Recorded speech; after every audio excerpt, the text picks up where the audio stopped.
Truck drivers, what if I told you one of the most common violations happening right now isn't just brakes, lights, and physical things on the vehicle, but it's actually misuse of personal conveyance. Here's the crazy part. A ton of drivers are using personal conveyance completely wrong, whether they're doing it on purpose or not on purpose. Stay with me to the end because I'm going to share the 3 biggest PC mistakes that will for sure get you to rack up violations and even put you out of service. Real quick before we dive into things, my name is Cole. I'm a state DOT cop, and if you're new here, I post videos every single week breaking down everything DOT and also trucking compliance to help you stay squared away and stay ahead of the rules. So hit that subscribe button if you want to stay squared away. Let's get into it. All right, let's start with the basics. According to FMCSA, personal conveyance or PC is when a commercial motor vehicle is being moved for personal use while the driver is off duty. And that right there is the official definition straight from FMCSA. When in doubt, go back to the definition I just told you. That means that the second you switch into PC mode, you're telling yourself, you're telling DOT and your ELD that you are off duty, you are not working in any way, and you are not working toward any working responsibilities. You're only moving that truck for your personal use only. Now, FMCSA is pretty clear about the proper use of PC examples. Driving from a shipper to the nearest safe parking area to get rest is good.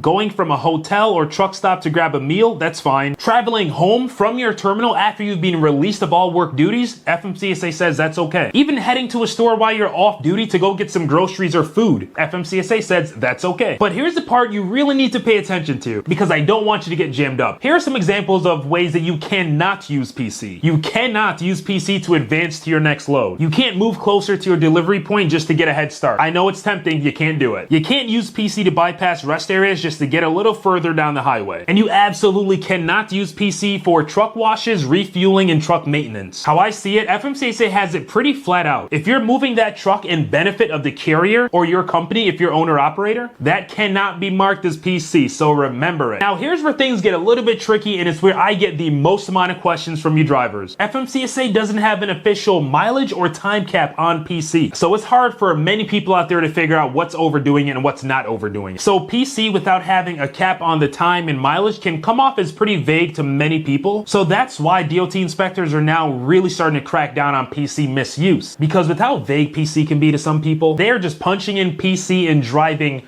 hundreds of miles, for not PC reasons. They are driving for hours and hours and hours on PC, furthering the load and so forth, and just general misuse is happening a lot. And a lot of times it's going to be up to that individual DOT inspector to decide whether or not you are abusing PC or if you're telling the truth. So you watching this video, you might be asking, why are so many drivers getting PC wrong? The number one reason I'll tell you right now is straight up confusion. So aside from the FMCSA regulations, companies also have their own rules where they may not even allow PC, or they may even set caps on PC, both for time and for mileage. But at the end of the day, if your carrier bans PC, that's it. You cannot use PC because it's within that carrier's right. The number 2 reason so many drivers get PC wrong is because many drivers are pushing the clock. What I mean by this is many drivers run out of hours, and instead of shutting down for the night, they flip into PC and keep rolling to get closer to the receiver. That's a violation, and inspectors know all about that. I always advise people to try to plan your trip and plan your day ahead of time so that you're not running out of hours. I know nothing is going to be perfect, but I know many truckers out there personally that plan their trips, and 9 out of 10 times they are just fine. The third reason I see so many truckers get PC wrong is because of lack of training and overall lack of education on the whole PC thing. What I'm going to tell you is pretty disturbing, but I've actually heard that some new drivers are just being handed trucks with ELDs, and companies are telling them, hey, if you start running out of hours or if you're cutting it close, just flip it to PC and keep driving until you can get closer, which is absolutely wrong. And it's not only going to get the carrier jammed up, but it's going to get the driver jammed up as well. And it's overall just bad for safety. The fourth reason I see so many truckers do PC wrong is because of pattern. They get used to using PC incorrectly and they think that that's correct, so they keep doing it. But inspectors are trained to look at patterns. If you're always using PC at the end of your shift to roll another 60 miles, that's a huge red flag. I got a question for you. Have you ever been told by dispatch to use PC in a sketchy way? Drop your answer down in the comments. I want to see how common this really is. Story time about some misuse of PC. I had a driver that finished unloading at a receiver late at night. Instead of parking at the dock when he ran out of hours, he literally flipped to PC and drove over 100 miles toward his next pickup spot and parked the truck there. He told me that he figured because his next pickup wasn't until hours later that he would PC there, get some rest, wake up, and then get his pickup done. Which to me, that makes zero sense, but this guy had been doing this for like 10 years, he said. Unfortunately, it finally caught up to him. That driver ended up getting a violation for 395.8E1, and that's going to be improper use of personal personal conveyance. Here's another really quick case that's gonna help you out. I had a driver use PC to leave the shipper after his 14-hour clock had ran completely dry. Starting off already, it doesn't start good. So he drove 50 to 60 miles down the interstate, passing several safe parking spots because he was trying to get to a certain destination that had cheaper fuel. Guess what? That is seen as doing work actions to benefit the carrier, and that driver was indeed placed out of service. So those two examples I just gave you should kind of put things into perspective. Comment down below if you need more clarification. FMCSA auditors are now flagging PC misuse during compliance reviews. If they see a pattern of drivers using PC to advance freight, it's going to affect the carrier safety rating. So even if you never get caught personally roadside, your logs and misuse of PC can still come back to bite you. So how do inspectors decide if you're using PC correctly or not? Well, let's chat about that. Here are the big factors we as DOT cops or DOT inspectors look for. Where did the PC start? Was it at a shipper or was it at a receiver? Because that raises eyebrows sometimes. Where did the PC end? If it's closer to your next pickup or delivery with no explanation or annotations on there, that's fishy. How far did you drive? And I know, you're probably sitting there like, well, there's no mileage cap. But if you're driving hundreds and hundreds of miles without any real explanation, it's very hard for you to justify it properly as personal, where there's safe options nearby. If you're on PC or you're running out of hours and you're driving by several safe areas and several truck stops, inspectors are going to more than likely question why. And what did you do at the end of your PC? If you fueled, dropped the trailer, or started working immediately again, that can sometimes be viewed as misuse depending on situation.